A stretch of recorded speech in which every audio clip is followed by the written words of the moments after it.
बच्चों, कैसे हैं आप। मैं फिर से आपके साथ हूँ और आज हम जो आपका भारत में खाद्य सुरक्षा अध्याय है उसका प्रश्न नंबर 3 करेंगे, है ना। प्रश्न नंबर 1 और 2 हम कर चुके थे।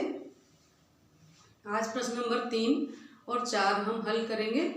और प्रश्न नंबर 3 में पूछा गया है कि इसमें पूछा है क्या भारत में कौन से राज्य खाद्य असुरक्षा से ग्रस्त हैं। यानी हमें उन राज्यों के नाम लिखने हैं जो कि खाद्य असुरक्षा से ग्रस्त हैं या जहां पर बहुत बड़ी संख्या में लोग भूखमरी की कगार पर रहते हैं, है ना। उनके बारे में हमें लिखना।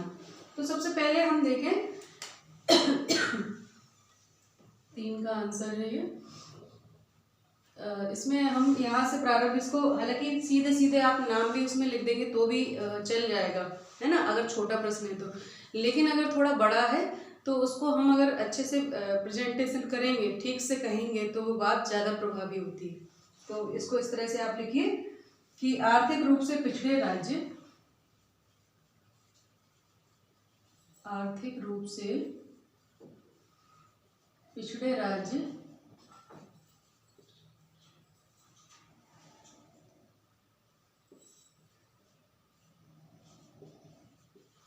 आर्थिक रूप से पिछड़े राज्य जहां गरीबी अधिक है ना, जहां गरीबी अधिक है,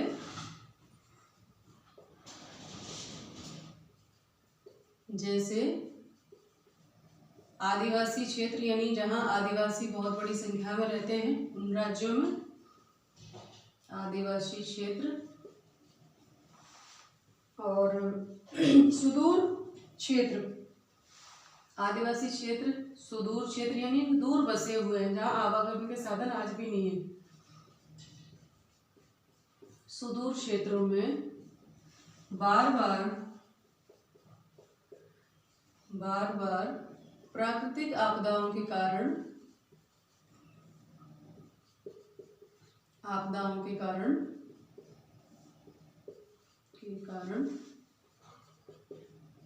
खाद्यान्न समस्या उत्पन्न होती है ना। बार बार वहाँ आपदाएं होती हैं तो कृषि नष्ट हो जाती है, फसलें, और अनाज जो है उतना भी उत्पादित नहीं हो पाता कि उनका पेट भर सके। तो आपदाओं के कारण ये खाद्यान्न समस्या उत्पन्न होती है।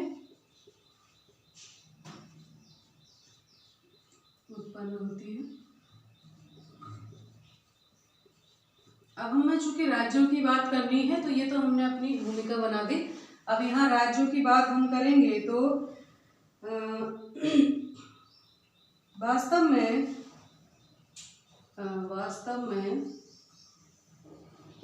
उत्तर प्रदेश, अच्छा उत्तर प्रदेश में पूरा उत्तर प्रदेश नहीं है ना, पूर्वी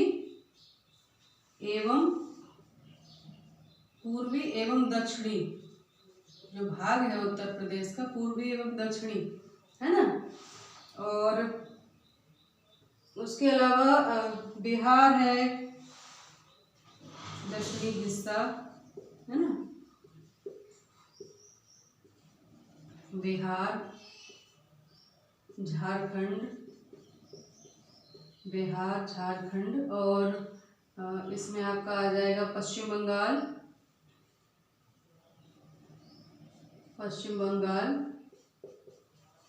उड़ीसा में भी बहुत ज़्यादा मात्रा में है ये सब चीज़ें, है ना। पश्चिम बंगाल, उड़ीसा, छत्तीसगढ़, मध्य प्रदेश, बंगाल, उड़ीसा, छत्तीसगढ़,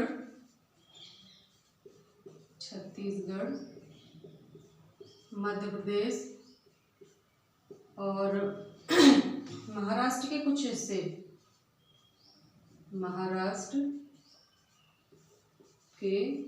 हिस्से, हर जगह नहीं, कुछ भाग में, है ना। ऐसे यूपी के भी पूरे भाग में कुछ हिस्से, है ना। खाद्य की दृष्टि से कुछ हिस्सों में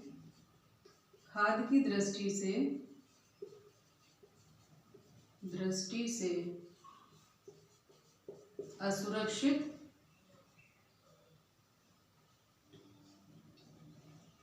असुरक्षित लोग ज़्यादा हैं, ज़्यादा अनुपात में है, यानी अन्य राज्यों की अपेक्षा यहाँ इनका अनुपात जो है ज़्यादा है ना। तो ये कैसे हमने लिखा कि आर्थिक रूप से पिछड़े राज्य, स्वाभाविक है कि वहाँ आर्थिक रूप से पिछड़े हैं तो वहाँ भूखमरी और गरीबी तो होती ही है, क्योंकि रोजगार नहीं मिलता या कृषि की उन्नत अवस्था नहीं है तो उत्पादन नहीं होता। तो वहाँ पर गरीबी अधिक है, जैसे कि आदिवासी क्षेत्र, सुदूर क्षेत्रों में बार बार प्राकृतिक आपदाओं के कारण खाद्यान्न समस्या उत्पन्न होती है।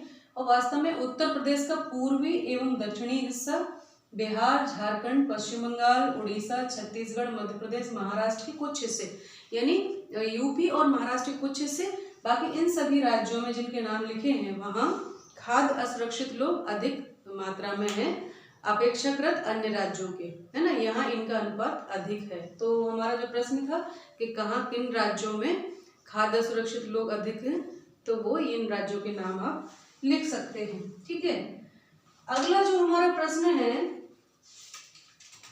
अगला प्रश्न है हरित क्रांति के ऊपर कि क्या आप मानते हैं कि हरित क्रांति ने भारत को खाद्यान्न में आत्मनिर्भर बनाया है।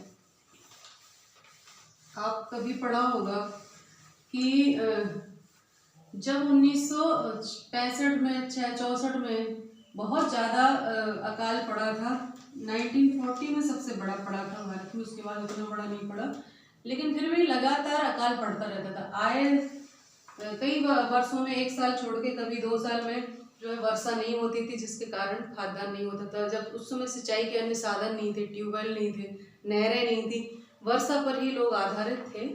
तो ऐसे में वर्षा ना होने के कारण लोग बहुत बड़ी संख्या में भुखमरी के कगार पर पहुंच जाते थे, क्योंकि खाद्यान्न की समस्या पैदा होती थी। इतना भी अनाज नहीं उत्पादित होता था कि लोग अपना पेट भर सकें। विदेशों से भारत सरकार खाद्यान्न का आयात करती थी। तो ये समस्या का समाधान करने के लिए 1966, तो हम यहाँ लिखेंगे भारत में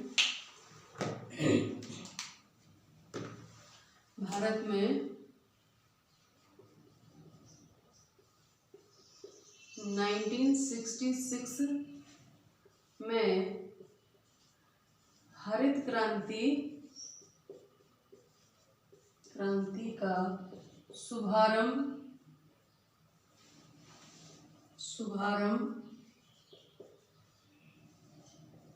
भारत को खाद्यान्न में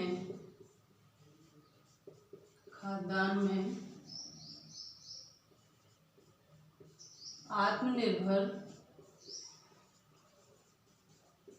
बनाने के लिए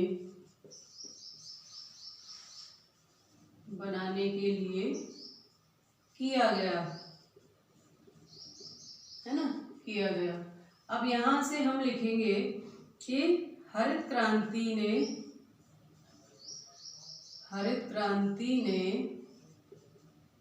उन्नत बीज,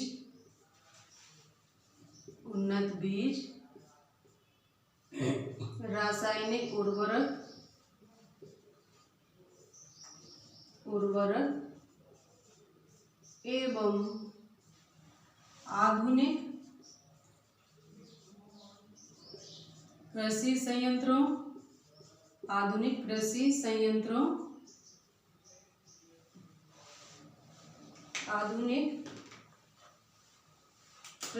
संयंत्रों एवं वैज्ञानिक पद्धति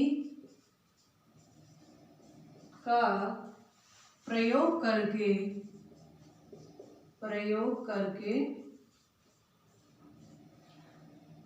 उत्पादन को बढ़ाया है, जिसके फलस्वरूप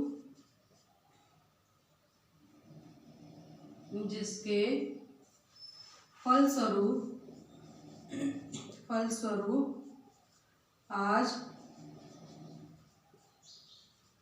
भारत खाद्यान्न में खाद्यान्न में पूरी तरह सुरक्षित है, पूरी तरह सुरक्षित है ना, और हम इतना उत्पादन करते हैं, इतना खाद्यान्न उत्पादित करते हैं कि विदेशों में निर्यात कर सकें, है ना। तो निश्चित रूप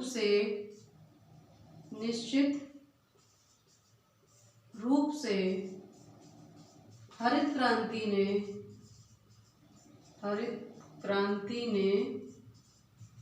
जो है, प्रश्न क्या था, खाद्यान्न में आत्मनिर्भर बना दिया है भारत को, खाद्यान्न में आत्मनिर्भर बना दिया, है ना। तो ये हमारे प्रश्न का जवाब हो गया कि किस प्रकार से खाद्यान्न में, तो चूंकि 1966-67 के करीब ये शुरू हुई थी, और इसमें क्या, किस बात पे जोर दिया गया था, वैज्ञानिक पद्धति के ऊपर, यानी कृषि में उन्नत, जैसे पहले बैलगाड़ी के द्वारा होती थी, तो ट्रैक्टर्स आए, बोने की मशीनें आ गई, काटने की मशीनें आ गई, है ना। फसलों को पहले क्या होता था, मजदूर नहीं मिलते थे तो फसल खेतों में खड़ी खड़ी सूख जाती, झड़ जाती थी, पर अब एक हार्वेस्टर वगैरह के माध्यम से कुछ ही घंटों में कई हेक्टेयर फसल जो है आप काट सकते हैं, कई हेक्टेयर जमीन में। तो इन माध्यमों से सिंचाई के साधन उपलब्ध कराए गए, रासायनिक उर्वरक डाले गए, कीटनाशकों का प्रयोग अब किया जाता है, जिसके माध्यम से, और उन्नत बीज, अच्छे बीज डाले जाते हैं। फिर इन सब चीज़ों से पैदावार बढ़ी है, और जब पैदावार बढ़ी तो प्रति हेक्टेयर बहुत ज़्यादा उत्पादन होने लगा है, यानी अब छोटा किसान भी 3-4 बीघे जिसके पास जमीन है, वो भी वर्ष भर के लिए अपने परिवार के खाने के लिए अनाज उत्पादित कर सकता है। तो इस प्रकार से हम कह सकते हैं कि हरित क्रांति ने भारत को खाद्यान्न में आत्मनिर्भर बनाया है। कैसे बनाया, ये हमने लिख दी, वैज्ञानिक पद्धति प्रयोग की, प्रयोगशालाएं, मिट्टी का परीक्षण होता है अब, है ना।